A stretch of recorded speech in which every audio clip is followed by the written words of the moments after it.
Doctor Bhimrao Ambedkar की जयंती के मौके पर 14 अप्रैल को बीजेपी के राष्ट्रीय अध्यक्ष नितिन नवीन पंचकुला पहुंचेंगे। हरियाणा के कैबिनेट मंत्री और बीजेपी के प्रदेश महामंत्री कृष्ण बेदी ने कहा कि इस बार 14 अप्रैल को भीमराव अंबेडकर की जयंती के मौके पर प्रदेश स्तरीय कार्यक्रम पंचकुला में आयोजित किया जाएगा। कृष्ण बेदी ने कहा कि इस कार्यक्रम में बीजेपी के राष्ट्रीय अध्यक्ष नितिन नवीन शिरकत करेंगे। इस कार्यक्रम की तैयारियों को लेकर बीजेपी के प्रदेश अध्यक्ष मोहनलाल बड़ौली की मौजूदगी में एक महत्वपूर्ण बैठक भी आज पंचकुला में आयोजित की गई। इस बैठक में जिस जगह पर ये कार्यक्रम होना है उसको लेकर और अन्य तैयारियों को लेकर चर्चा की गई।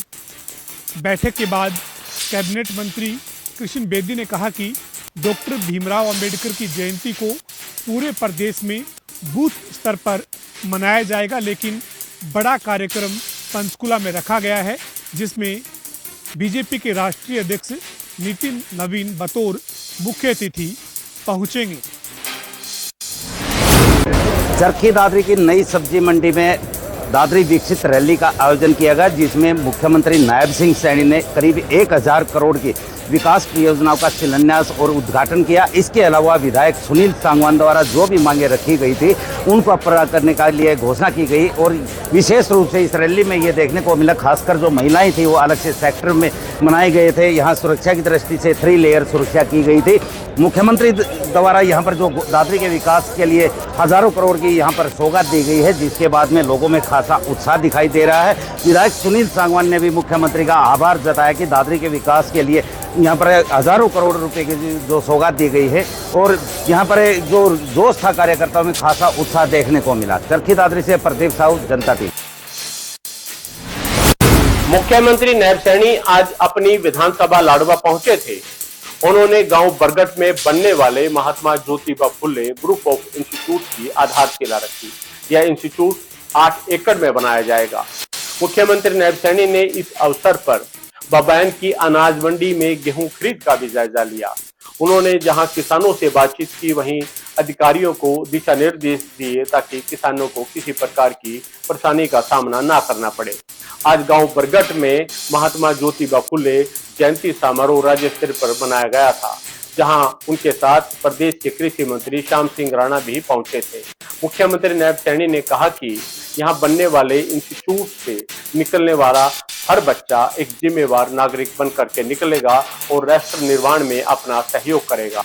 उन्होंने कहा कि हरियाणा सरकार महात्माओं और संतों की जयंती को प्रदेश स्तर पर आयोजित करती है ताकि उनके उपदेश नई पीढ़ी तक पहुंच पाए। रणदीप रोड, जनता टीवी, कुरुक्षेत्र। वृंदावन हादसे में लगभग 10 लोगों की मौत हुई है। हालांकि इस घटना के अंदर भिवानी की आशा रानी की भी डूबने से मौत हुई बताई जा रही है। आपको बता दें कि आशा रानी के परिवार ने आरोप लगाए हैं। उनका कहना है कि प्रशासन और सरकार की गलती की वजह से उनके परिजन मौत के घाट उतर गए। उनका कहना है कि स्टीमर जो कि काफ़ी खतरे की हालत में था, साथ ही लाइफ जैकेट नहीं थी और ना ही सरकार और प्रशासन का ध्यान उस पर था। अगर सरकार और प्रशासन इस मामले की पहले से ही चुप रहे थे तो आज के लोगों की जान ना जाती। अब मामला जांच का विषय भी बना हुआ है। प्रशासन और सरकार इस मामले की जांच करवा रही है। अब देखना होगा कि किस प्रकार से पीड़ितों को न्याय मिल पाता है। जनता टीवी के भिवानी से दीपक मुद्रेजा।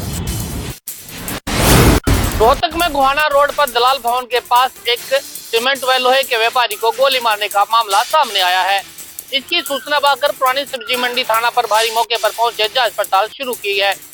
थाना प्रभारी विजेंद्र ने बताया कि घटना लगभग 9:30 बजे के आसपास की है, जब उन्हें सूचना मिली थी कि गुहाना रोड पर दलाल भवन के पास एक सीमेंट व लोहे के व्यापारी को गोली मारी गई है।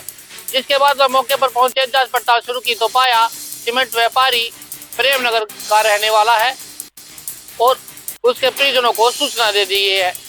हालांकि व्यापारी परवीन घायल हो गया था, जिसके बाद उसे उपचार के लिए पीजीआई में भर्ती कराया गया है।